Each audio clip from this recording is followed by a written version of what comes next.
for about 5 seconds.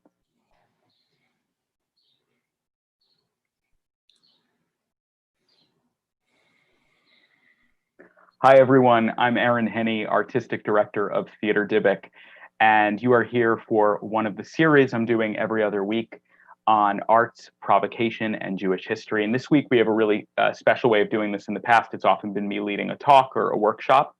And this week I'm having a conversation with my colleague and friend, Gamal Palmer, who is an artist, an activist, and a leader in a variety of ways in a variety of communities. So Gamal, so glad you're here with me. Thank you for taking the time. Of course, it's great to be here with you, Aaron, and whoever's listening in the community.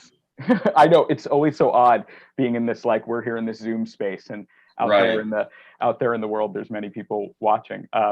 So before we dive in, I just want to say for those who are watching that, you know, part of the point of this series is to get our Jewish communities thinking in new ways about the inherent value of arts as a method for provocation, for moving our society forward, for causing deep thought, and for working towards change. So Gamal, given your deep experience in these areas, I really thought, especially at this moment in time, your perspective and your wealth of experience could really speak to the inherent values of arts and social change. So that being said, rather than me kind of giving the bio, I always like to start with asking you what you want to tell us about your history and your experience in arts and social change and how you came to it. What would you like to share with us about that?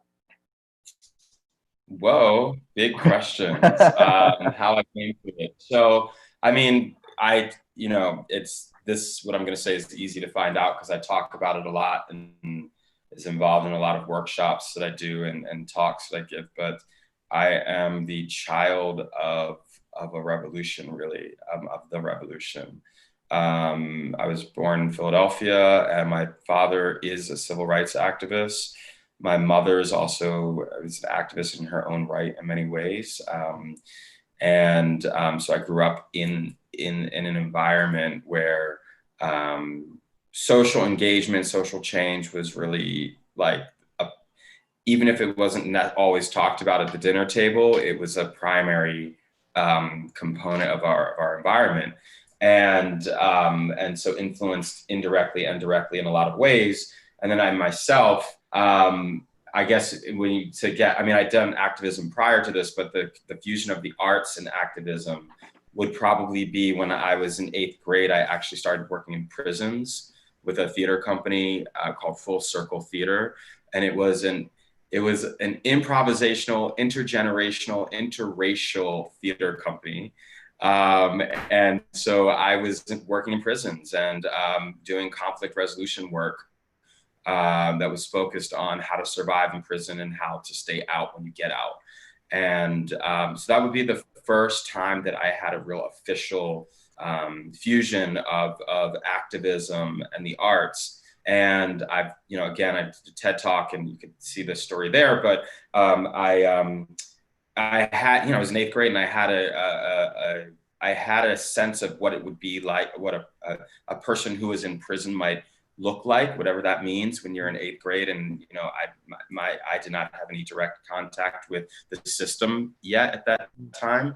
And so there was a guy who was sitting in the back row who looked, kind of like my mind's fear of what a scary person in prison could look like. And anyway, so he was quiet the entire time.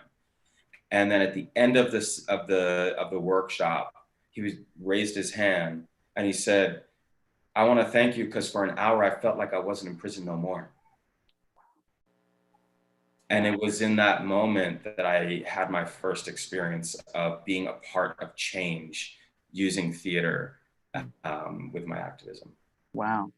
That's, I'm really moved by that as an artist, this idea of change as transportation out of one's situation into other possibilities and other explorations, while also sitting in that situation. Like that's a very interesting and moving idea. And so along those lines, I think for those who are watching who may not be familiar with activist and social change work from an artistic and theatrical perspective, could you just for a moment tell us a little bit more about like that first experience, 8th grade, Full Circle, right? That was its name, Full Circle Theater.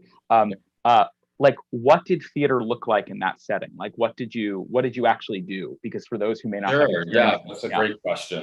I'm surprised that most people don't ask that question. So, in fact, I don't think anyone has ever asked me that question. I've been telling that story for a couple of years, so for quite a few years. So it's really interesting. So what it looks like, I mean, it's and I think it's a lot more popular now. So then it was, you know, and coincidentally, which my mom and I have actually never even talked about. My mom was a part of starting what was called problem solving theater. And problem solving theater, I remember the names of the people, which I won't say. Or no, I can say, like Meg Givnish, I think was one person, and my mom's name is Annette Davis. But they were working in Pennsylvania, really testing out this idea of playback drama around couples. And so you would literally have couples on stage working out their issues. And I remember there was a thing called Magic Screen, and there was a counselor there, right? And so there was a lot of theatrical methodologies that they would use. So when the couple would get upset, right, then the facilitator and or one of the people in the couple, I think, could say magic screen.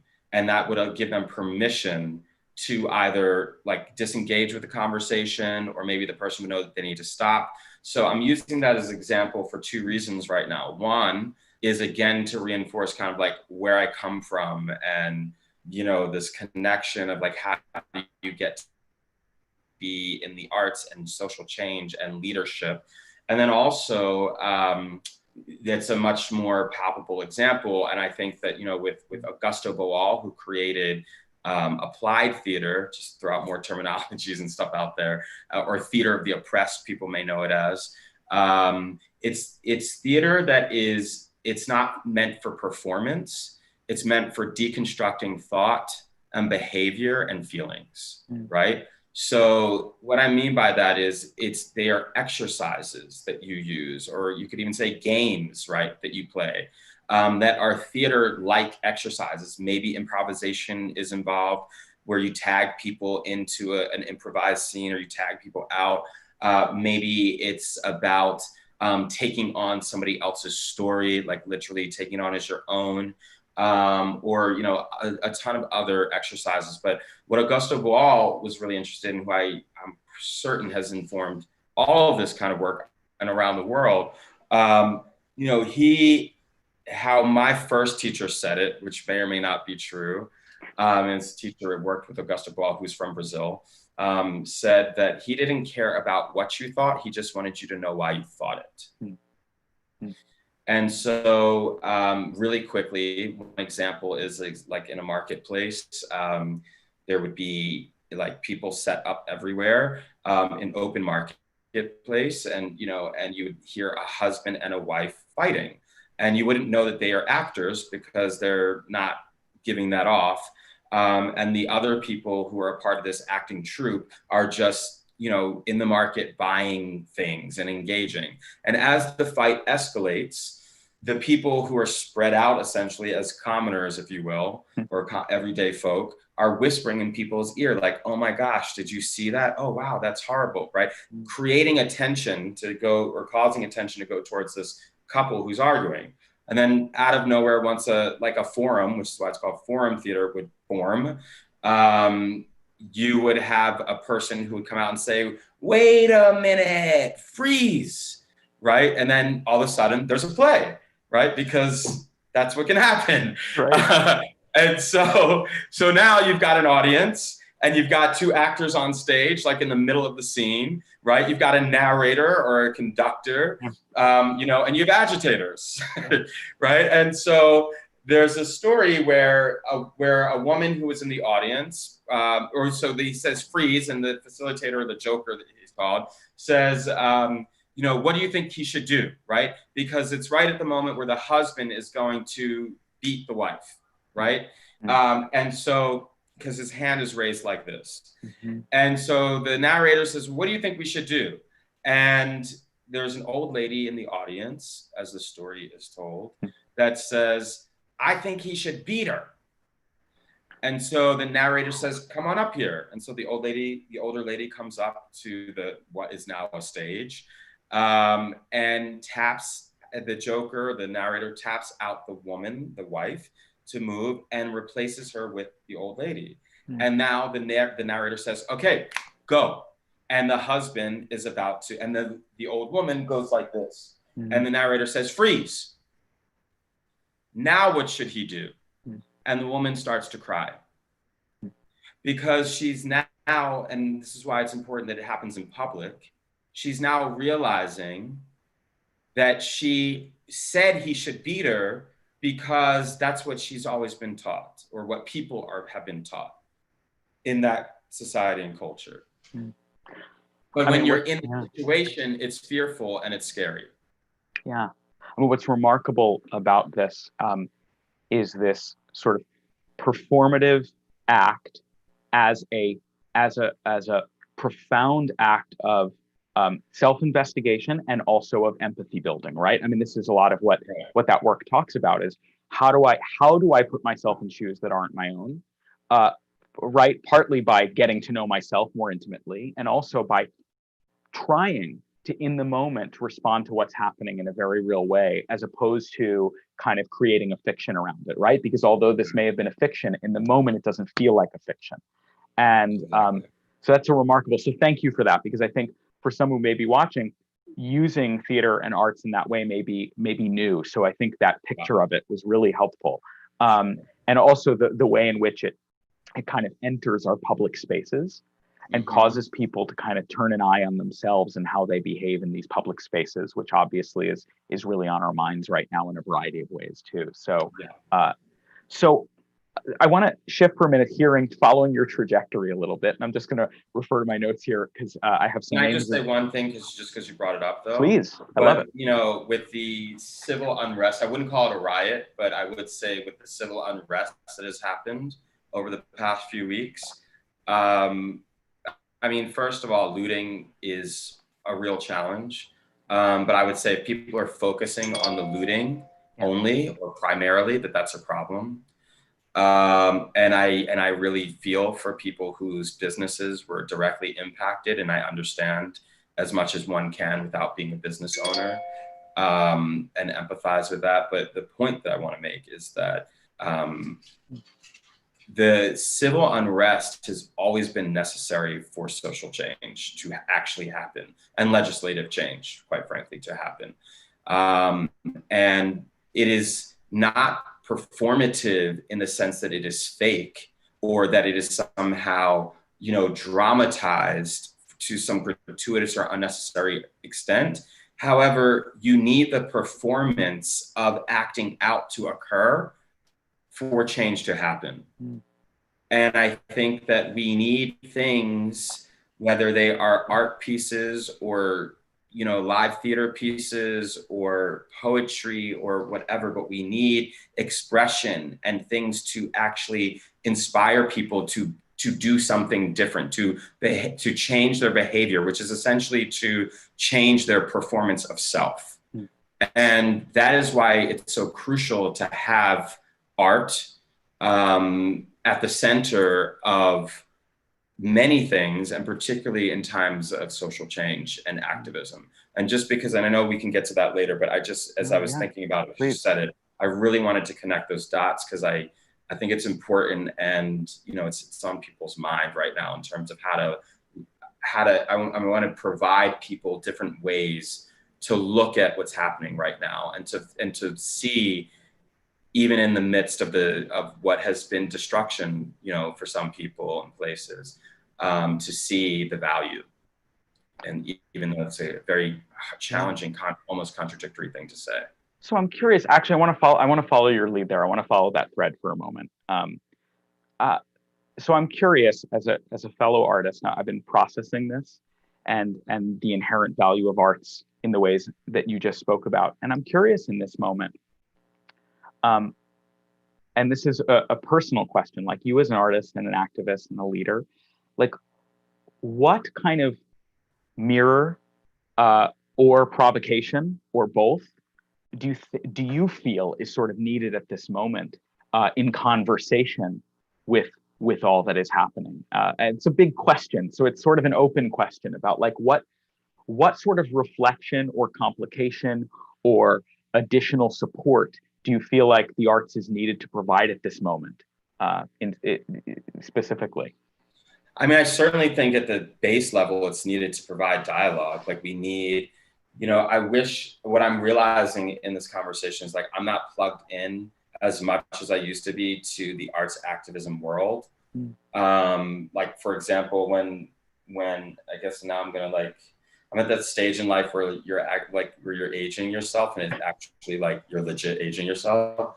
But when the second Iraq war happened, and the not in our name protests were going on, like I was heading up the Philadelphia chapter of the Artists, for Not in Our Name, or whatever it's called.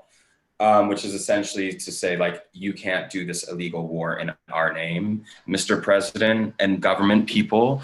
And arts like was at the center of that movement, and not only in Philadelphia, I mean nationally, to bring people together for dialogue, to show different perspectives, through theater and through poetry, to respond to, right? Like to create something to actually show destruction and let people talk about destruction, right? Because we need to see it. I mean, if you think about the pandemic right now and safe and shelter and like just how freaking complicated that is. I mean, I'm a person, I'm still quarantining like coronavirus just hit.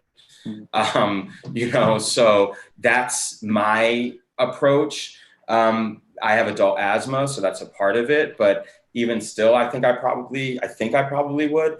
And I understand why there are people who did not want to, participate or adhere to safe and shelter, or that they did, but they wanted to stop, or that they did and they didn't mind, but they didn't want to wear a mask, or that they wanted to wear a mask, but they didn't want to stay safe and sheltered, right? Like until we experience something ourselves, or we see it on someone that we care about, for some people, it can be really hard to like grapple with something, with an issue. And so I think that, for folk, I mean, look, I'm one person, I'm not an epidemiologist, I'm not a statistician, but from what I'm hearing, I am involved in a lot of different networks and communities around the country, and run all sorts of programs and stuff. And it sounds like the people who have actually had to interact with this virus get it for the most part, like saying, I feel comfortable, I should say, staying safe in shelter, wearing masks, and people who are very far removed from it seem to are in a different kind of conversation. That's not a judgment value. That's just what I'm saying, like what I'm hearing and seeing. And I think that having art show us things is important. And I think what I appreciate about what you were just talking about is the value of arts to help us grapple, right? That everything you just said is extraordinarily complex, right? And I appreciated you said it's not about judgment. It's about noticing. It's about noticing these different approaches and different experiences and how they are in dialogue with one another. Right. And arts can really help us to notice and to then be in dialogue so that we're not either blocking out something we don't want to see or only proclaiming that which we want to proclaim. So I think arts has this value of wrestling, right? Which is also fundamental in our Jewish tradition. So so you said something else. So I want to ask about, you mentioned you just said, I'm in a lot of spheres, right? I'm paraphrasing, but you essentially said, I'm here. So one of the things that's fascinating about your life and trajectory and experience is you have this long history in arts and activism as a leader and an actor and a theater practitioner. And you also have this experience as a leader in Jewish communities of all sorts. You work with Jewish Federation of Los Angeles. You are working in areas of Jews of color and inclusion and diversity. You also are an entrepreneur who leads an organization called Global Eye Entrepreneurs, right? So I'm dizzy. You're Stop. busy. So I'm saying all that. I can't follow my own. So I'm saying all that because I think you bring a unique perspective. And what I'd love to hear is maybe you talk about how these are in dialogue with one another. That your artistic experience, where are the gaps in our Jewish communities around utilizing arts for inclusion, diversity, addressing this moment and all the moments to come in our Jewish leadership? Like, you have such a unique perspective because you've got your finger in all these areas and yourself in all these areas, that I would just love to hear your thoughts about what's needed, what's missing, what's working, all of that. Sure.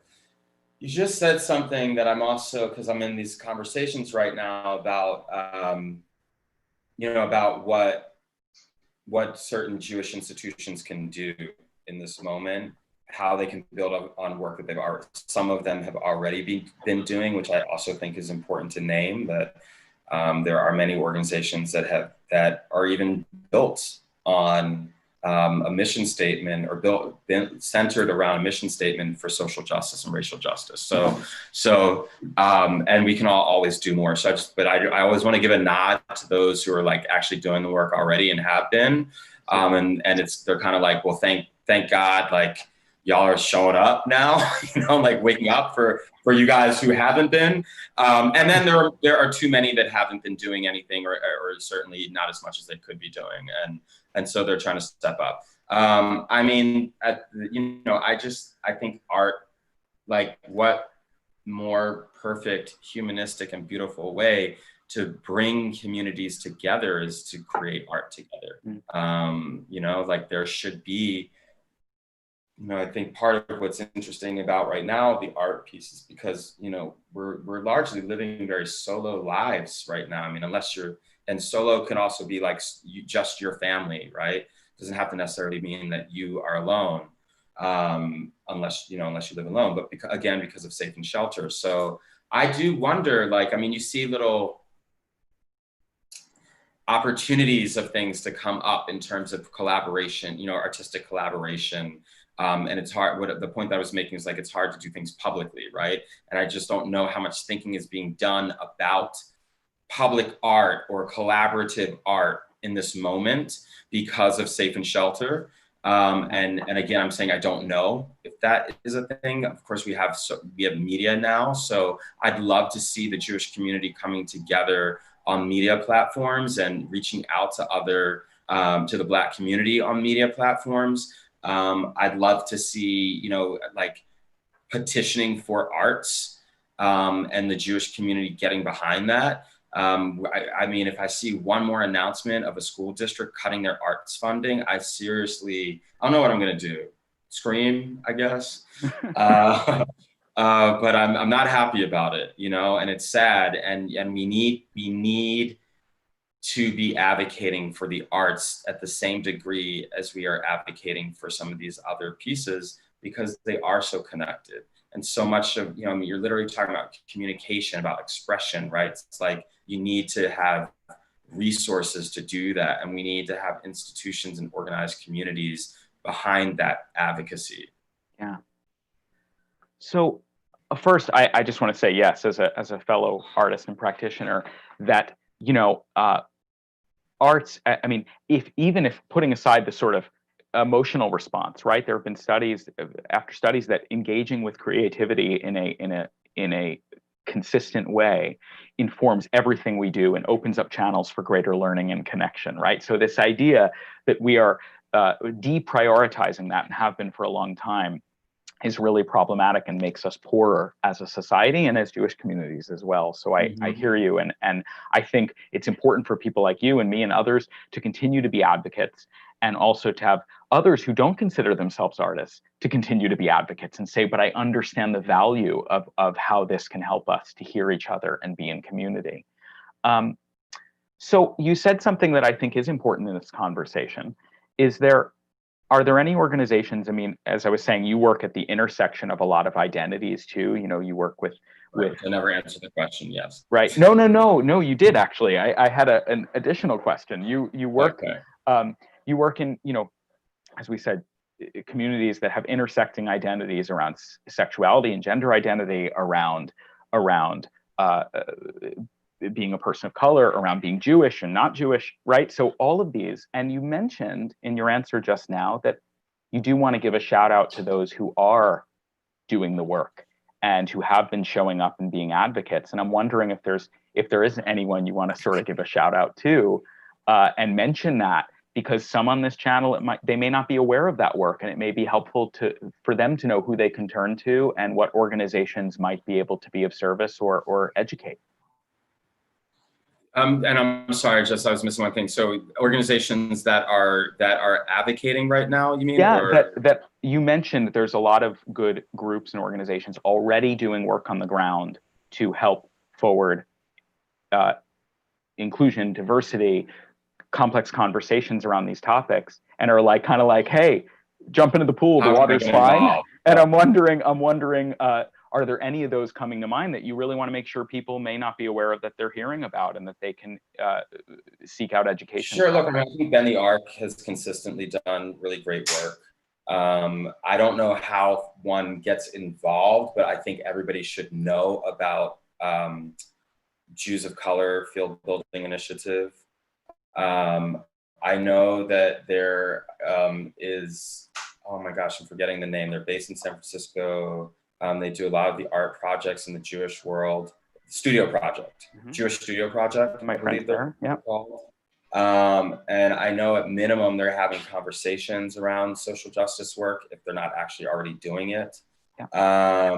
I think that there are, I mean, depending on like what age range you're in, you know, like I know you should, you know, look into Moishe Houses. I know Moishe House as an organization, an international organization, is going to be taking on some really important diversity, equity, inclusion work. So getting involved in activities in your local Moishe House, if that's like something for you. Also start something. Absolutely. No, I hear you. Like there's those well, and this speaks to something you just said about partnership, right? In this moment of, you were talking about the ways in which people can partner, especially around utilizing arts to think in new ways. And as we're considering what can be public and what can be private, we're sheltering in place. Right. It's gonna cause us, which artists are great at, to bump up against the sandbox so our castles can get larger, right? Like right. Actually having those boundaries can force us to create really interesting things. Right. And I would just say, like, you know, so for the nonprofit that I lead called Global Entrepreneurs, where we work with male entrepreneurs of color, we work on like really developing both the person and their business. So what that means is like we do a lot of what we call identity work. And we actually use applied theater with our entrepreneurs. So we have, you know, and really getting into like internalized racism, internalized homophobia, you know, toxic masculinity, also the positives, right? Of like the positive, you know, experience of like being of the male experience. Yeah. And, you know, and because it's intertwined with being successful in a business, right? So while we do all that stuff, we also, you know, like top level accounting, you know, product development, bringing product to market, branding, right? Investment strategy. So it's the fusion of the two. So I'm just putting it out there that if you know, in your own work, like where could you integrate an artistic practice, or where could you integrate, you know, artistic technique or conversation? I did a TED talk called the Social Impact Artist Equation, which is essentially this idea that I have been developing, is that we are all artists. We're all social impact artists. It doesn't matter what industry you're in, that, you know, we all are having impact on the planet or in our community or in our home, or right, by interacting with it. And so it's about that intentionality and how I want to interact with the world, because how I interact with the world, how you interact with the world, actually is shaping, even on the most minute level, shaping the world, right? It's shaping society. And so approaching life in the sense of like, wow, I'm actually an artist. I'm actually designing this experience that I'm having. And as a result or direct impact, I am somewhat taking part in designing somebody else's or everyone else's experience as well. I really appreciate something I'm hearing in there. I've been reflecting on is the dialogue between form and function, right? Which is that the how is the what and the why as well. That if we try and separate those out, it can crumble. But if we remember that actually, if we approach it from a design and artistic perspective, the how we do it is also the what we are doing, and Right. they become and that we increase the impact tenfold by recognizing that. So I want to honor your time. I know we're just about at time, so I want to just the last 2 minutes. I want to just say, and I will also say to those watching, there are many things in Gamal's history we didn't even get to touch about, his work with communities in around the world. So I will say, Google him. He's got a great website with great information. If you want to know more, we couldn't in half an hour even touch on a little bit of all that you've done and have to offer. So I want to encourage people. But in these last 2 minutes, I just want to say, given all of your experience, and we're in this particular moment in our world, and I think you largely already spoke to the value of arts. But is there anything that, while you're just speaking to a community, that you're like, here's what's on my mind, here's what I want us to leave this conversation with, or to be thinking about for the next week, the next day, right? Anything that you want to, I want to give you the last word. Anything you want to leave us with that's on your mind, you want us to be reflecting on? Sure. I want to leave you with that we need your thoughts, we need your ideas, we need you to be developing those ideas. And I don't even know who I'm saying this to. And that's because it doesn't matter. You know, we talk about diversity and inclusion in many different spaces and places. I lead a workshop called the Diversity Gym, which is essentially that we're all at different levels of our fitness when it comes to the conversation of biases and prejudice. And so we're working out the conversation together. And part of working out the conversation is actually being in conversation, not only, with others and also with yourself, right? And regardless of what your beliefs are, and no matter how challenging that might be, like, I'm sure that, there are people on the call or listening right now that I may very well have very, very opposing belief systems with, but I don't get to grow, and therefore change just doesn't happen if I don't get to interact with your thoughts. So I would say that I just strongly urge everybody to start getting in conversation, be messy, be conscious, and responsible. Great. Thank you for leaving us there. And whoever's watching, thank you for joining us. See you in a couple weeks. And Gamal, more to come. And thanks again for taking your time. And everyone have a good, safe, and productive, and active, and all of those things rest of your week. Take care. Great. Bye. Thank you, guys. Bye-bye. Thank you. Bye-bye.